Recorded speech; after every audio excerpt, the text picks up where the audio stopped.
Shalom Bapak Ibu semua, saat ini kita ada di khotbah minggu bersama Box Willy. Dan tema khotbah minggu ini adalah bijaksana dalam merespon. Apa itu bijaksana?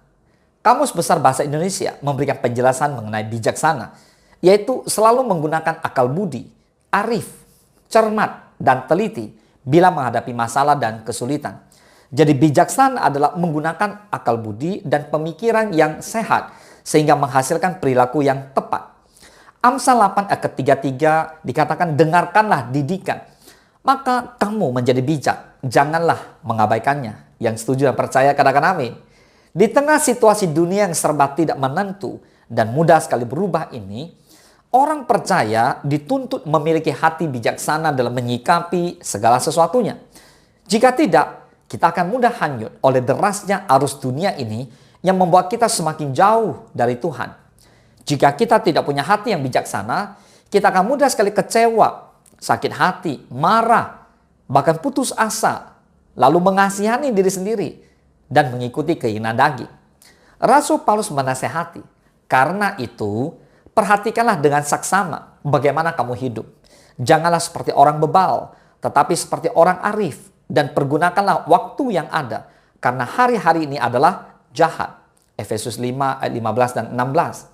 So, ada 3 hal penting dalam kehidupan ini. Yaitu yang pertama, kejadian. Kejadian adalah sesuatu yang tidak dapat kita kendalikan dalam hidup ini. Hal tersebut merupakan hak daripada Tuhan yang Maha Kuasa. Yang kedua, respon. Respon adalah tanggapan kita atas sebuah kejadian. Kita punya 2 pilihan, ingin merespon dengan negatif atau positif. Dan yang ketiga, hasil. Hasil adalah bentuk dari respon kita terhadap sesuatu atau kejadian. Jika respon kita negatif, maka hasilnya akan buruk dan kacau. Tetapi jika kita merespon dengan positif, maka hasilnya akan baik pula. Nah, kita akan bahas ya, ada sebuah kisah dalam Alkitab tentang seorang perempuan Kanaan yang disebut pula perempuan Syro Fenisia. Tertulis di Markus 7 ayat 24 sampai 30. Nanti Bapak Ibu bisa baca sendiri. Nah, sekalipun berada di situasi yang sangat sulit, perempuan ini tetap memiliki respon hati yang positif. Ketika ia datang kepada Tuhan, memohon kesembuhan untuk anak perempuannya yang kerasukan setan. Ia merasa diabaikan oleh Tuhan, karena Tuhan sama sekali tidak menjawabnya. Ada tertulis ya, di Matius 15 ayat 23 juga. Lalu perempuan ini tidak menyerah begitu saja. Ia terus mendekat dan meminta pertolongan kepada Tuhan. Tapi Tuhan malah tidak menjawab. Lalu Tuhan bilang begini, tidak patut mengambil roti yang disediakan bagi anak-anak dan melemparkannya kepada anjing. Wow, lihat, jawaban Tuhan ini benar-benar sangat menohok dan menyakitkan hati siapapun yang mendengarnya. Tapi perempuan tersebut tetap tegar, tetap tidak kecewa, tidak marah, tidak tersinggung, tidak terluka hatinya, dan tidak merasa terhina. Kalau ia memiliki respon yang negatif terhadap perkataan Tuhan, maka seketika itu juga ia pasti pergi meninggalkan Tuhan. Sambil mengomel mungkin atau bersungut-sungut. Tentu mujizat tidak akan pernah dinyatakan. Dan Alkitab mencatat di Matius 15 ayat ke-28. Maka Yesus menjawab dan berkata kepadanya, "Hai ibu, besar imanmu. Maka jadilah kepadamu seperti yang kau kehendaki." Dan seketika itu juga anaknya sembuh. Wow, katakan amin. Jika respon saudara berikan adalah sebuah respon yang negatif, maka hasilnya pun akan negatif. Sementara jika respon yang saudara berikan adalah respon yang positif, maka hasilnya pun akan positif. Merespon dengan benar adalah sangat penting. Bukan masalah besar kecilnya masalah, tapi bagaimana untuk selalu memberi respon yang benar. Yang paling penting adalah respon kita ketika menghadapi persoalan. Nah, berikut adalah 4 cara yang bijaksana dalam merespon. Yang pertama, mendekat dengan Tuhan. Boleh saja kita memiliki masalah yang berlipat-lipat besarnya. Namun, jangan sampai karena masalah tersebut, kita malah menjauh dari Tuhan. Semakin kita jauh dari Tuhan, semakin jauh pula kita dari perlindungannya Tuhan. Kita juga akan lebih rentan lagi terhadap masalah. Akan tetapi, jika kita tetap berada dalam naungan Tuhan, maka perlindungan Tuhan juga akan selalu dekat. Katakan amin. Yang kedua, menguatkan iman. Tuhan akan selalu memberikan jalan keluar bagi anak-anak yang dekat dengannya. Melalui hikmat-Nya, kita dapat mengambil tindakan untuk dapat menyelesaikan berbagai masalah. Jika Tuhan ada di sisi kita, jangan takut untuk melangkah. Yang ketiga, bersyukur akan kehidupan yang kita jalani. Sama dengan manusia pada umumnya, Rasul Paulus juga mengalami suka maupun duka, susah maupun senang, kelebihan maupun kekurangan dalam hidupnya. Akan tetapi dia tetap bersyukur akan kehidupannya. Masalah apapun yang kita hadapi saat ini tetap harus kita hadapi. Jangan pernah putus asa dan merasa diri sebagai makhluk yang paling menderita di dunia.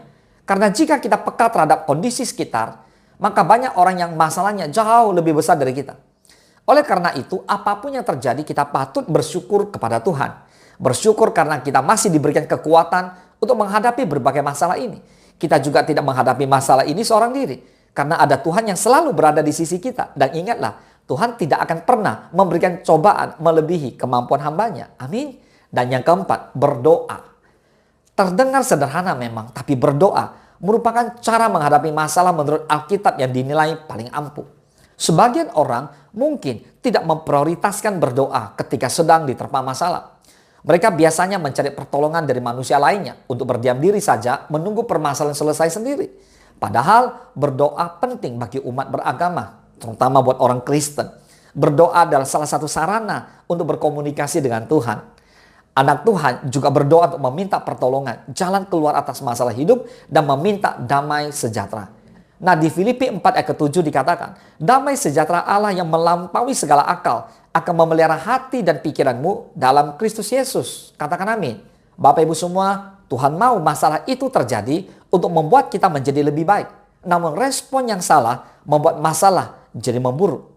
Tuhan mau kita belajar merespon bijak dan benar dari persoalan yang kita alami. Seringkali bukan besarnya persoalan yang mengalahkan banyak orang percaya, melainkan respon salah yang dimunculkan yang akhirnya mendatangkan kekalahan. Kemenangan yang sebenarnya bukan pada hasil dari respon yang kita dapat, melainkan saat kita tetap mendekat kepada Tuhan dan pasti kita dapat merespon setiap persoalan dengan benar dan tepat. Itulah kemenangan. Boleh katakan amin? Mari kita bersatu dalam doa. Bapa di dalam surga, terima kasih Tuhan buat hari ini. Kami boleh bersama-sama mendengarkan firman-Mu lewat khotbah minggu ini. Bapa, kami belajar untuk bijaksana dalam merespon. Jadilah kami orang-orang yang bijak, orang yang hidup benar di dalam firman-Mu. Kami mau merespon dengan benar. Karena persoalannya bukan ada di masalahnya. Masalah adalah satu sarana yang Tuhan pakai untuk membentuk kehidupan kami. Tapi sikap hati kami ketika memberi respon itu menentukan bagaimana kami menang atau kalah. Bapa, terima kasih. Biarlah firman-Mu terus bekerja di dalam kami, memberi kekuatan kepada setiap kami. Mari Roh Kudus penuhi setiap kami, penuhi setiap hamba-hamba Tuhan, Bapak Ibu teman-teman yang mengikuti khotbah minggu secara online ini. Berikan mereka kekuatan yang baru, agar kami bijaksana dalam menghadapi segala sesuatunya. Kami bijaksana dalam merespon apa yang terjadi. Karena kami tahu Allah turut bekerja dalam segala sesuatu untuk mendatangkan kebaikan bagi setiap kami orang-orang yang mengasihi Tuhan, yang terpanggil sesuai dengan rencana Tuhan. Bapa, terima kasih, ini doa kami mengucap syukur dan berterima kasih. Terpujilah nama Tuhan hanya di dalam nama Tuhan Yesus. Kami berdoa dan kami mengucap syukur. Haleluya. Mari Bapak Ibu semua bersama-sama kita katakan amin. Selamat hari Minggu. Tuhan Yesus memberkati.